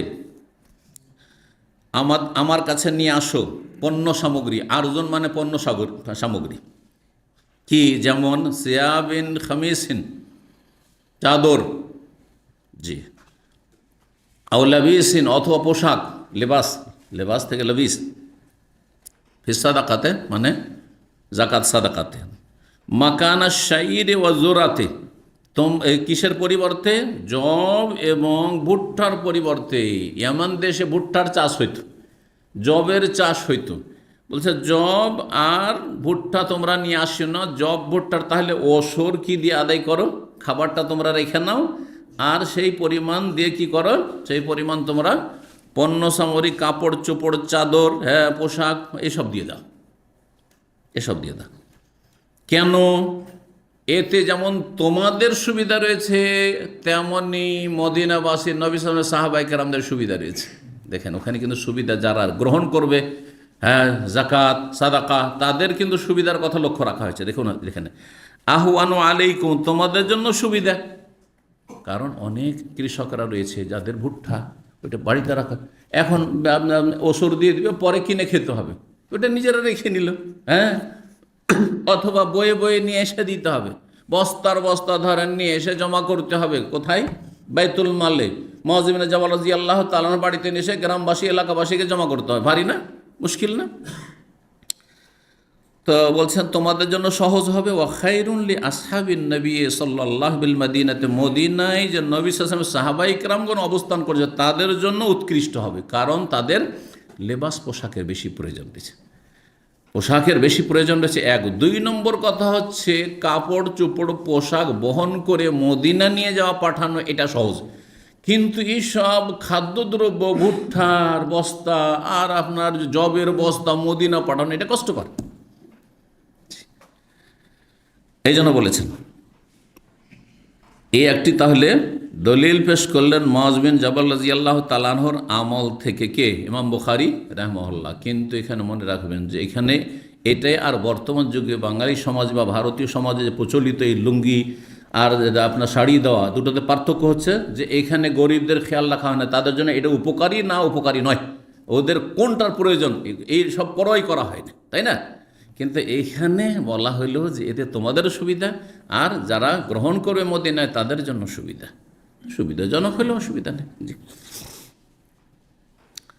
ওয়াকাল নবী সাল্লাল্লাহু আলাইহি ওয়াসাল্লাম, আরেকটি দলিল হচ্ছে নবী সাল্লাল্লাহু বলেছিলেন যখন তার কাছে অভিযোগ করা হলো যে খালিদ বিন ওয়ালিদ তিনি যাকাত দিলেন না, আর আব্বাস তিনি যাকাত দিলেন না, ইবনে জামিল জাকাত দিলেন না, তিনজন সম্পর্কে অভিযোগ আসলো যে ওদের কাছে জাকাত যে আদায় করতে গেছে, নবী সাল্লাল্লাহু আমলে কী হইতো? মোসাদ্দেক, জাকাত আদায়কারীকে পাঠানো হইতো। যেন আমাদের সে মাদ্রাসার আদায়কারী কিন্তু এলাকায় পাঠানো হয়, হ্যাঁ, কালেকশন করতে যায় না? তো ওই রকমের জাকাত আদায়কে বাইতুল মালের দায়িত্বশীল যারা থাকতেন যে যাও তোমরা কালেকশন করে নিয়ে এসো, তাদেরকে মোসাদ্দেক বলা হয়তো, সাদাকা উসুল করতে, তারা আদায় করতে যেতেন বিভিন্ন এলাকায়, যাতে করে লোকজনকে কষ্ট করে জাকাত পৌঁছাতে না হয়। কারণ ইসলামিক স্টেট যদি হয়, সত্যিকার ইসলামিক দেশ, তাহলে সরকারের অধিকার রয়েছে যে সরকার বলবে যে তোমরা জাকাত দাও, সরকারকে দাও, বাইতুল মালে জমা করো, কিন্তু আমানতের সাথে সেটার বিতরণ হইতে হবে। এটা যুগ যুগ ধরে ছিল, কিন্তু যখন ধীরে ধীরে আমানত উঠে গেল, জনগণের বিশ্বাস ও শাসকের অপর থেকে উঠে গেল, যারা নয় ছয় করবে, আর তারপরে ওরাও এসব বাইতুল মালের সিস্টেম উঠে গেল, তখন নিজের নিজের জাকাত নিজেই মানুষরা কি করছে? বিতরণ করছে। নবী সাল্লাল্লাহু আলাইহি ওয়াসাল্লামের কাছে আল্লাহ জাকাত জমা করতে বলেছেন, নবী সাল্লাল্লাহু আলাইহি ওয়াসাল্লামকে নিতে বলেছেন। সূরা তওবাতে একটি আয়াত রয়েছে, খুয মিন আমওয়ালিহিম সাদাকা, মুসলিমদের ধন সম্পদ থেকে তুমি সাদাকা জাকাত গ্রহণ করো, তুতাহহিরুহুম ওয়া তুযাক্কিহিম বিহা, তার মাধ্যমে তাদেরকে পাক পবিত্র করবে এবং তাদের আত্মার পরিশুদ্ধি করবে। যেমন তাদের অন্তর পাক হবে, তেমনি তাদের রুজি হালাল হবে। ওয়াসাল্লি আলিম, এবং তাদেরকে দুয়া দিও যখন জাকাত দিতে আসবে। তো জাকাত দিতে আসে হাতের নাগালে কাছাকাছি থাকলে জাকাত নিজেই দিয়ে যাবে বাইতুল মালে। আর দূরে যারা আছে, ধরেন মাঠে ঘাটে ওই যে উঁটের পাল নিয়ে আছে, বকরি ছাগলের পাল নিয়ে আছে, গরুর পাল নিয়ে আসে, ওরা ওখান থেকে জাকাত পৌঁছাইতে আসবে, তাহলে পাঠাইতে হবে। খেজুর বাগান আছে, তো খেজুর বাগানের মালিক আবার ওখান থেকে দিতে আসবে না, যাও তোমরা জাকাত কালেকশন করে নিয়ে এসো, আদায়কারী আছে। এই সিস্টেমটা ছিল। তো এই তিনজন সম্পর্কে যখন অভিযোগ আসলো, নবী সাল্লাল্লাহু আলাইহি ওয়াসাল্লাম লম্বা হাদিস রয়েছে, তাতে ইবনে জামিল সম্পর্কে বললেন যে সেই ব্যক্তি গরিব মানুষ ছিল, তারপর আল্লাহ কিছু ধন দিয়েছে, তখন সে অকৃতজ্ঞ হয়ে গেছে, মানে সে সত্যি গুনাহগার ছিল, সে জাকাত দেওয়ার ক্ষেত্রে কৃপণতা করেছিল। কিন্তু খালিদ বিন ওয়ালিদ সম্পর্কে তোমরা যে অভিযোগ করলে যে তিনি জাকাত দিলেন না, বলছেন যে তিনি জাকাত দিবেন কি করে? তার পুরো ধন সম্পদ তো আল্লাহর রাস্তায় তিনি ওয়াকফ করে দিয়েছেন, ওয়াকফ করে রেখেছেন, প্রস্তুত করে রেখেছেন, মানে সব তিনি দিয়ে দিয়েছেন, যা লাগবে নেন, আমার যা কিছু আছে আমার এই দিয়ে দিলাম, এটা আল্লাহর দিনের জন্য, জেহাদের জন্য। বলছেন ও আম্মা খালেদন, পক্ষান্তরে খালিদ বিন ওয়ালিদ সম্পর্কে যে তোমরা অভিযোগ করেছো, ফাকাত ইহতাবাসা আদরা আহু ওয়া আতদাহু, তার আদরা দের অনের বহু বচন, মানে লোহার বর্ম, শরীরে যে যোদ্ধারা পরিধান করে, ব্যবহার করে, সেটাকে দের অন বলা হয়, মানে লোহার বর্ম। ওয়াতদাহ এগুলি হচ্ছে যুদ্ধের অস্ত্র, যুদ্ধের মাল সামান, তরবারি, তো এই সেই অন্য অন্য আরও অস্ত্র শস্ত্র ইত্যাদি, এমনকি ঘোড়া, খালিদ ওলীদের ঘোড়া, সব কিছু তিনি এহতাবাসা মানে তিনি প্রস্তুত করে রেখেছেন। এহতাবাসা হাবাসা থেকে মানে আবদ্ধ রেখেছেন, আবদ্ধ রেখেছেন অর্থাৎ প্রস্তুত করে রেখেছেন বা ওয়াকফ করে দিয়েছেন তার লোহার বর্মগুলি এবং তার যুদ্ধের যে সামগ্রী রয়েছে অথবা ঘোড়া রয়েছে সব কিছুকে তিনি ওয়াকফ করে দিয়েছেন। কোথায়? হিসাবে আল্লাহর রাস্তায়, আল্লাহর রাস্তায় তিনি ওয়াকফ করেছেন। তাহলে একজন লোক ধরেন তার যে টাকা পয়সা ধন সম্পদ আছে, আমি মাদ্রাসাতে পুরো ওয়াকফ করে দিলাম, হ্যাঁ ওয়াকফ করে দিয়েছেন মানে এখান থেকে আমি যা কিছু আসবে সব আল্লাহর রাস্তায়। আর একটা উদাহরণ তাহলে আরও স্পষ্ট হবে, কারণ টাকা পয়সার ওয়াকফ তো তাহলে তো জমা দিতে হবে। কিন্তু স্থাবর সম্পদ, জমি জায়গা, কারো 10 বিঘা জমি আছে, তাতে ফসল হচ্ছে, কিন্তু ওয়াকফ করেছে। ওয়াকফ করা মানে এই নয় যে জমি একবারে দিয়ে দিল মাদ্রাসাকে, সেটা ঠিক আছে আমার নামে আছে, কিন্তু এখান থেকে যত ফসল হবে সব কিছুই মাদ্রাসার বা মসজিদের খরচ, বা অমুক গরিবকে অফ করে দিলে, যে কোনো জায়গায় অফ করা যায়, ব্যক্তিও করা যায়, অফ করে দিয়েছে আল্লাহর রাস্তায় আমি এটাকে ওয়াকফ যে করে দিয়েছে। আর তার 50 মণ ধরেন ধান গম হইল, এখন কেউ যদি তার কাছে ওসুর চায় তো ওসুর চাওয়া ঠিক হবে? কারণ তো ওয়াকফ, তার তো কিছু নেই, সব কিছু কী করেছে? আল্লাহর রাস্তায় ওয়াকফ করে দিয়েছে। তো খালিদ বিন ওলীদের অবস্থাটা ঠিক এরকম ছিল যে তার কাছে যে সব ধন সম্পদ আছে তার অধিকাংশ হচ্ছে লোহার বর্ম, আর কি রয়েছে যুদ্ধের আপনার সরঞ্জাম, আর রয়েছে কিছু ঘোড়া, সব কিছু আল্লাহর রাস্তায় তার ওয়াকফ করা আছে। আর আব্বাস নবী সাল্লাল্লাহু আলাইহি ওয়াসাল্লামের চাচা, তার সম্পর্কে যখন অভিযোগ আসলো যে আপনার চাচাও তো জাকাত দিল না, তখন বলছে চাচা কি জাকাত দেব? তিনি কি করেছেন জানা আছে হাদিসটি? না মনে নেই আপনাদের?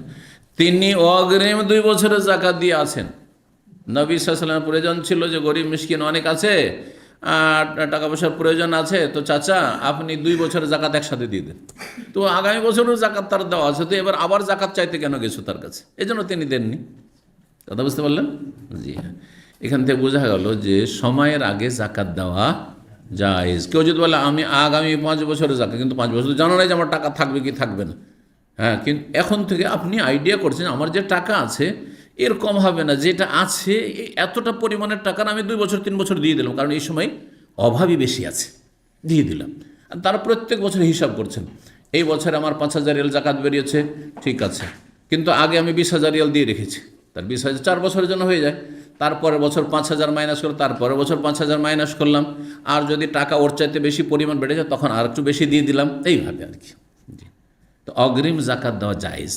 এখান থেকে আরেকটি গুরুত্বপূর্ণ মশলা জানেন, যে মশলা কালকেও জুমা আগে জিজ্ঞেস করছিল, আর এই সংশয়ে অনেকে আছেন যে আমরা যে প্রতি মাসে আয় ইনকাম করছি, যে ব্যবসা করলে তো প্রতি মাসে অল্প অল্প করে কিছু করে আসছে, কারো কম আসছে বেশি আসছে, আর যারা চাকরি করছে প্রত্যেক মাসে খেয়ে দে ধরেন 1,000 রিয়াল করে বাঁচলো বা 500 রিয়াল বাঁচছে, এই জমা রাখছেন জমা রাখছেন জমা রাখছেন, তো এটা জাকাত দিব কি করে? কারণ আমাদের ধন সম্পদগুলি 1 বছর পরে যখন জাকাত দিব তখন ধরেন 5,000 রিয়াল আমার 1 বছর 12 মাস হয়ে গেছে, কিন্তু কিছু টাকা আছে যে টাকাগুলি 1 মাস আগে পেয়েছি। আমার কাছে ধরেন 50,000 রিয়াল কারো কাছে আছে, 50,000 রিয়াল মধ্যে 5 থেকে 10,000 রিয়াল আমার 12 মাস আগের এটা জমা ছিল, কিন্তু তারপরের মাসে 11 মাস হয়েছে আর 2,000 বেড়েছে, তারপরে 10 মাস 8 মাস 9 মাস 3 মাস আগে আমার টাকা ছিল 30,000 40,000, আর তারপরে এই 1 মাস আগে যে গত মাসে বেতন পেলাম তার আগে মাসে এই 1-2 মাস বয়স হলো শুধু আমার 10,000 রিয়ালের। আর তাহলে আমি কতটার জাকাত দিব, নাকি প্রতি মাসে জাকাত দিতে থাকবো? গতকালকে আমেরিকা থেকে প্রশ্ন ছিল, বলেন কি করবেন এই ক্ষেত্রে? উত্তর হচ্ছে যে প্রতি মাসে হিসাব করে জাকাত দাও কারো পক্ষে সম্ভব নয়। তাহলে প্রতি মাসে লেগেই থাকতে হবে হিসাব করতে আপনাকে, হ্যাঁ, কখনো কমছে কখনো বাড়ছে, পেরেশানি শেষ নেই না। শরীয়তে বছরে এজা হালা আলাইহিল হাউল, 1 বছর হলে জাকাত। এই ক্ষেত্রে জাকাত আপনি গত বছর ধর রমজানে দিবেন, অনেকে রমজানে দিচ্ছেন যেহেতু বেশিরভাগ মানুষ, যদিও রমজানের সাথে জাকাতের কোনো সম্পর্ক নাই, কিন্তু মনে রাখবেন বছরের সাথে সম্পর্ক, বছর পূর্তি হওয়ার সাথে।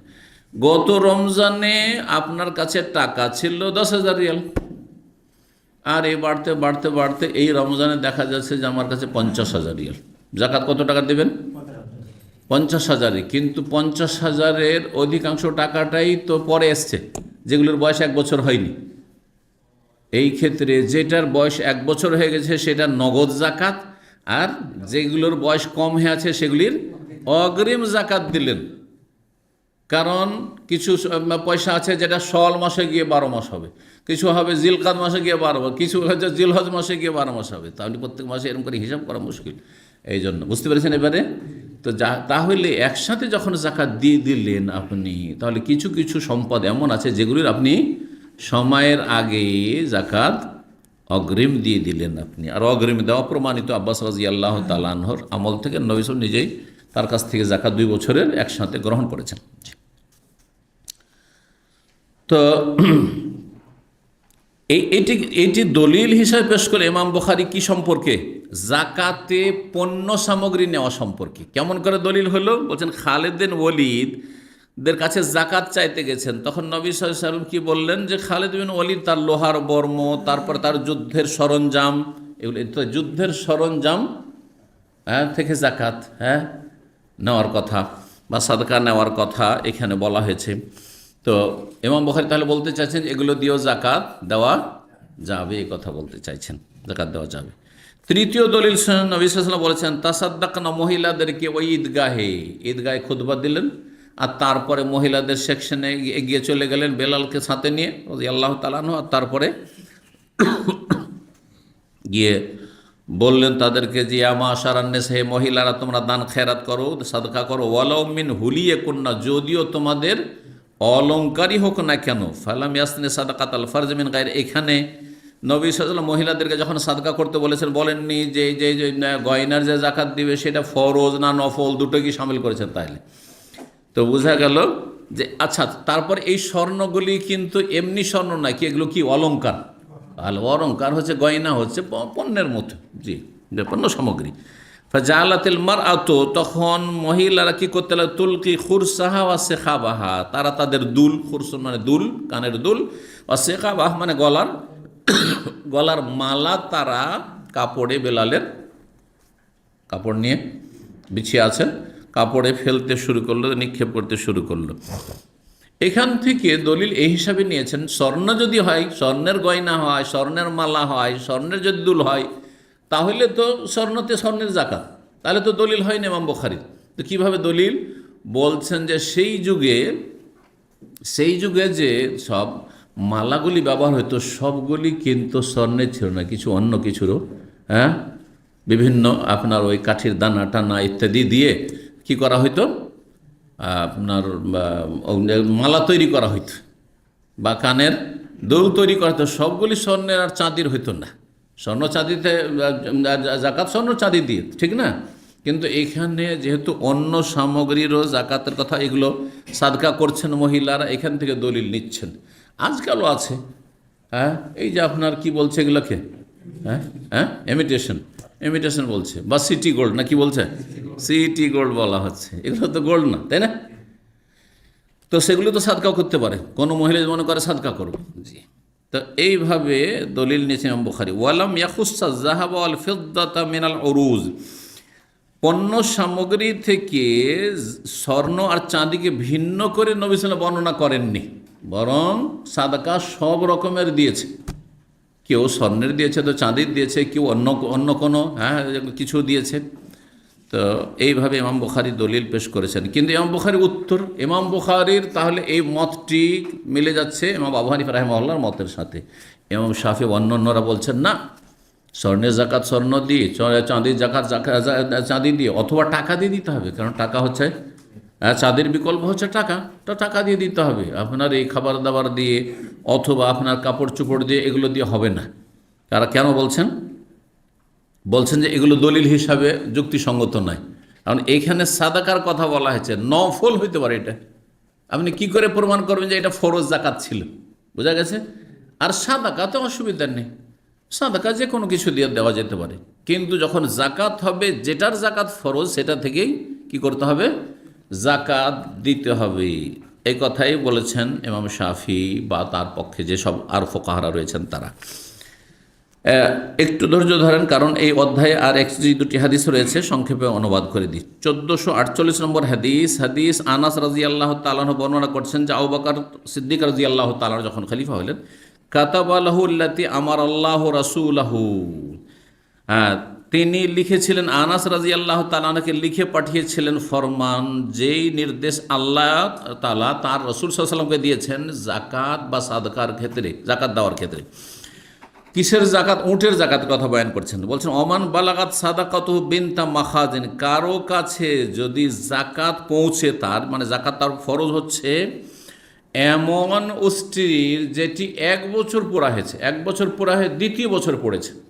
বিনত মাখাজ এমন উটের বাচ্চাকে বলা হয় যেটার বয়স কত হয়েছে? 1 বছর পার হয়ে 2য় বছরে পড়েছে।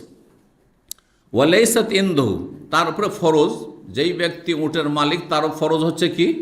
একটি 1 বছর পার করা বা 1 বছর পুরা হওয়া উটের বাচ্চা, কিন্তু তার কাছে নেই। ওয়ালাইসাত ইনদাহু ওয়া ইনদাহু বিনতুল লাবুন, কিন্তু তার কাছে 2 বছর পার করে 3য় বছরে পড়েছে এইরকম একটি উটের বাচ্চা আছে বা অস্ট্রিয়া আছে, তাহলে তো বেশি লেগে যাচ্ছে। ফরজ ছিল তার উপর কত? 1 বছর, কিন্তু তার 2 বছর, 2 বছরের অস্ট্রি তাকে দিতে হচ্ছে। ফাইন্নাহা তুকবালু মিনহু, এই ক্ষেত্রে নিয়ে নিতে হবে। এখন একে বললাম যা দাও তুমি বিনতে মাখাজ মার্কেট থেকে, বাজার থেকে কিনে নিয়ে এসে দাও, এ কথা বলবেন না, কারণ কষ্টে ফেলবেন না, নিয়ে নাও তার কাছ থেকে, বড়টাই নিয়ে নাও।